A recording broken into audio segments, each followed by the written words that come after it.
نحمدہ و نصلی علی رسولہ الکریم وعلی آلہ وصحبہ اجمعین اما بعد۔ السلام علیکم ورحمۃ اللہ وبرکاتہ۔ گزشتہ ویڈیو میں سورۃ العادیات کا ترجمہ اور تفسیر ہم نے سیکھا تھا۔ انشاءاللہ اس ویڈیو میں ہم لوگ سورۃ الزلزال کا ترجمہ اور تفسیر سیکھیں گے۔ اس ویڈیو کو اینڈ تک دیکھیے گا کیونکہ یہ وہ سورہ ہے جس میں اللہ تعالیٰ نے ہمارے ایمان کو تازہ کیا، یہ احساس دلاتے ہوئے کہ قیامت والے دن کیا ہوگا، کیسا ہمارا ریاکشن ہوگا، اس دن کیا ہوگا زمین کے ساتھ۔ یہ تمام چیزیں اللہ تعالیٰ نے اس میں ہمیں بتائی ہیں کہ کیا ہونے والا ہے قیامت کے دن۔ تو چلیے شروع کرتے ہیں۔ سورۃ الزلزال مدنی سورت ہے اور اس میں 8 آیتیں ہیں۔ سورۃ الزلزال، زلزال کا معنی ہوتا ہے زلزلہ، یعنی جھنجھوڑ دیا جانا، پوری طریقے سے اسے ہلا دینا، سخت بونچھال آنا، اس کے معنی ہیں۔ چلیے شروع کرتے ہیں۔ اعوذ باللہ من الشیطان الرجیم، بسم اللہ الرحمن الرحیم۔ اذا زلزلت الارض زلزالها، اذا جب، زلزلت الارض، ارض زمین کو کہا جاتا ہے، جب زمین کو جھنجھوڑ دیا جائے گا، زلزالها پوری طرح جھنجھوڑنا، اس قدر زمین کو جھنجھوڑ دیا جائے گا، ایسا سخت بونچھال آئے گا کہ ساری زمین لرز اٹھے گی، اس پر موجود ہر چیز ٹوٹ پھوٹ جائے گی، کوئی چیز اس پر باقی نہیں رہے گی۔ زمین کو اس قدر اللہ تعالیٰ نچوڑ دے گا کہ اس پر کوئی بھی چیز باقی نہیں رہے گی، ہر چیز فنا ہو جائے گی۔ اور یہ اس وقت ہوگا جب اسرافیل علیہ السلام پہلا سر پھونکیں گے، پہلے نفقے پر زمین کے ساتھ یہ ہوگا۔ اخرجت الارض اثقالها، اور زمین نکال دے گی اثقالها، اس کے بوجھ کو، یعنی اتنے سالوں سے اس کے اندر دفن انسان کو وہ باہر نکال پھینکے گی۔ اللہ کے حکم سے سارے مردے، سارے انسان جو دفن ہیں وہ سارے اٹھ کھڑے ہوں گے اور زمین سے باہر نکل آئیں گے، اور اس کے بعد زمین کے اندر جو کچھ موجود ہے، جتنے خزانے یا جو راز جو کچھ ہے، سب زمین اگل دے گی اور زمین نکال دے گی جو کچھ اس کے اندر بوجھ ہے۔ وقال الانسان ما لها، انسان پریشان ہو جائے گا یہ سب دیکھ کر۔ وقال، اور کہنے لگے گا انسان، ما لها، اسے کیا ہو گیا ہے، اس زمین کو کیا ہو گیا ہے، کیوں ایسا سب ہو رہا ہے۔ یومئذ تحدث اخبارها، یومئذ، اس دن، تحدث اخبارها، وہ خبر دے گی، بتا دے گی جو کچھ اس کے اوپر ہوا، زمین بتا دے گی، ظاہر کر دے گی ساری کائنات کے سامنے۔ حدیث میں آتا ہے کہ اللہ کے رسول صلی اللہ علیہ وسلم نے جب یہ آیت تلاوت کی تو صحابہ سے پوچھا کہ کیا تم جانتے ہو کہ زمین کی خبریں کیا ہیں؟ تو صحابہ نے عرض کیا اللہ اور اس کے رسول صلی اللہ علیہ وسلم بہتر جانتے ہیں۔ تب آپ صلی اللہ علیہ وسلم نے فرمایا کہ اس کی خبریں یہ ہیں کہ جس بندے یا بندی نے زمین کے پشت پر جو کچھ کیا ہوگا اس کی گواہی دے گی زمین کہ فلاں فلاں شخص نے فلاں جگہ پر فلاں عمل کیا فلاں دن، یہ ساری چیزیں خبر اس دن زمین بتا دے گی۔ تو کوئی چیز پوشیدہ رہنے والی نہیں ہے، چاہے آپ چھپ کر کریں، چاہے جماعت میں کریں یا چاہے لوگوں کے سامنے کریں، سب چیزیں زمین اللہ تعالیٰ کے سامنے، ساری کائنات کے سامنے قیامت کے دن بیان کر دے گی۔ بِأَنَّ رَبَّكَ أَوْحَىٰ، ایسا وہ کیوں کرے گی؟ اس لیے کہ ربک، تمہارے رب نے، اوحیٰ لہا، اسے حکم دیا ہوگا، اللہ نے اسے حکم دیا ہوگا کہ بتا دو جو کچھ ان انسانوں نے تم پر کیا ہے وہ ساری چیزیں انہیں ریکیپ کراؤ، ان کے سامنے بولو، تب زمین گواہی دے گی، بولے گی۔ اور یہ ہوگا اسی طریقے سے زمین بات کرے گی جیسے آپ کارٹونز یا کسی بھی اینیمیٹڈ میں دیکھ سکتے ہیں کارٹونز میں کہ کس طریقے سے یہ بے جان چیزیں بات کرتی ہیں، بالکل ریالٹی میں ایسا ہوگا۔ کل قیامت کے دن اللہ تعالیٰ زمین کو وہ زبان دے گا، قوت گویائی دے گا، وہ زمین بات کرے گی، بالکل جس طریقے سے دوسری جگہ پر اللہ نے کہا کہ ہمارے ہاتھ، ہمارے پیر، ہم کو اللہ تعالیٰ بات کرنے کی طاقت دے گا اور وہ ہمارے خلاف گواہی دیں گے کہ ہم نے ان کے ذریعے سے کیا کیا کیا، وہ تمام چیزیں بولیں گے۔ بالکل اسی طریقے سے زمین کو بھی اللہ تعالیٰ بات کرنے کی صلاحیت دے گا۔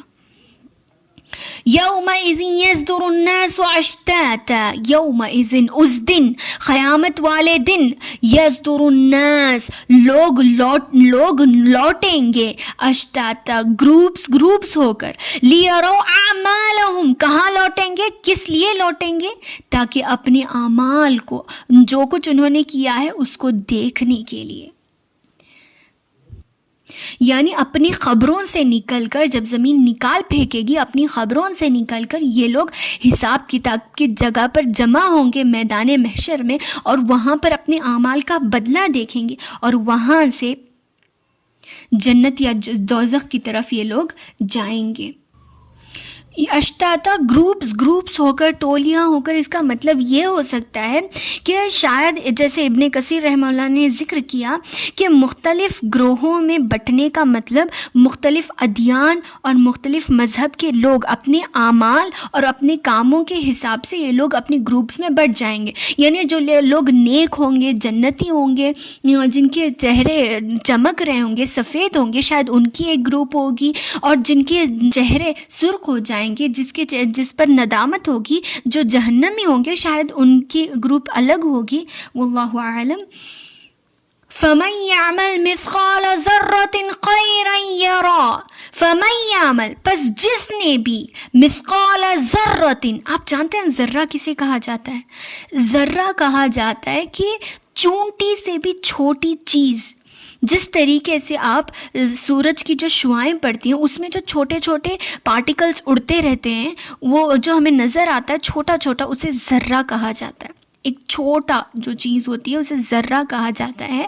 ایک ذرے کے برابر بھی اگر آپ نے نیکی کی ہوگی، ضرور بضرور اللہ اس کا بدلہ دے گا. چھوٹے سے چھوٹے ذرے کے برابر نیکی کو بھی اللہ برباد نہیں کرتا.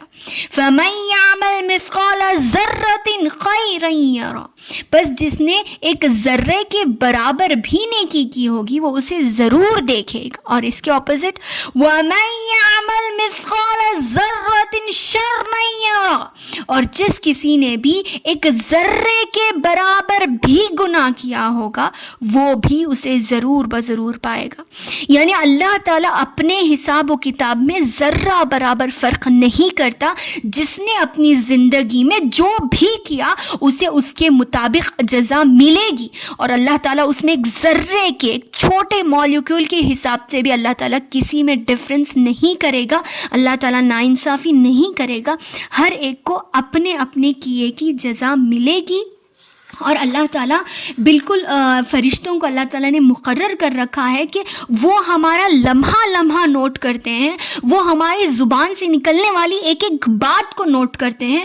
وہ اللہ تعالیٰ کے سامنے پیش کیے جائیں گے اور اس کے مطابق ہمارے اعمال تولے جائیں گے، اور اس میں ذرہ برابر بھی کہیں بھی کوئی بھی کوتاہی یا کوئی بھی، جیسے آپ دیکھ سکتے ہیں کہ دنیا کے کسی بھی حصے میں ہمارے ساتھ ناانصافی ہو سکتی ہے، چاہے ہم جج کے پاس جائیں یا اسکول میں پرنسپل کے پاس جائیں، لیکن اللہ تعالیٰ کے دربار میں وہ انصاف ہے جو کہیں بھی نہیں مل سکتا. اس قسم کا انصاف اللہ تعالیٰ کے پاس ہے. تو جو جیسا عمل کرے گا اس دن اسے دیکھ لے گا. تو اس میں ان دو آیتوں میں بہت بڑا سبق ہے، اچھے انسان کے لیے بھی اور برے انسان کے لیے بھی. اس طریقے سے کہ جو انسان اچھائیاں کرتے ہیں اور چھوٹے نیکی کو کرنے سے کتراتے ہیں کہ اتنی چھوٹی نیکی میں کیوں کروں، بڑا نیکی کرتے ہیں. دیکھیے، مسلمان کو مسکرا کر دیکھنا بھی صدقہ ہے اور اس سے ثواب ملتا ہے. تو ہم چھوٹی سی چھوٹی نیکی کو بھی نیکی سمجھ کر کریں، کیونکہ وہ بھی کاؤنٹ ہوتا ہے. اپنی چھوٹی سی نیکی کو بھی بیکار نہ سمجھیں. اگر ہم نے راستے سے تکلیف دینے والی چیز کو ہٹایا ہے تو وہ بھی ہمارے لیے نیکی ہے اور یہ بھی کام آئے گا. تو اللہ تعالیٰ نے یہاں پر بتایا کہ جو نیک انسان چھوٹے کام کرنے سے شرم محسوس کرتا ہے یا چھوٹے کام کو معمولی سمجھتا ہے وہ نہ سمجھے. اللہ تعالیٰ کے پاس ذرے کے برابر اگر نیکی لکھی کری ہوگی تو وہ بھی اللہ تعالیٰ کے پاس کاؤنٹ ہوتا ہے.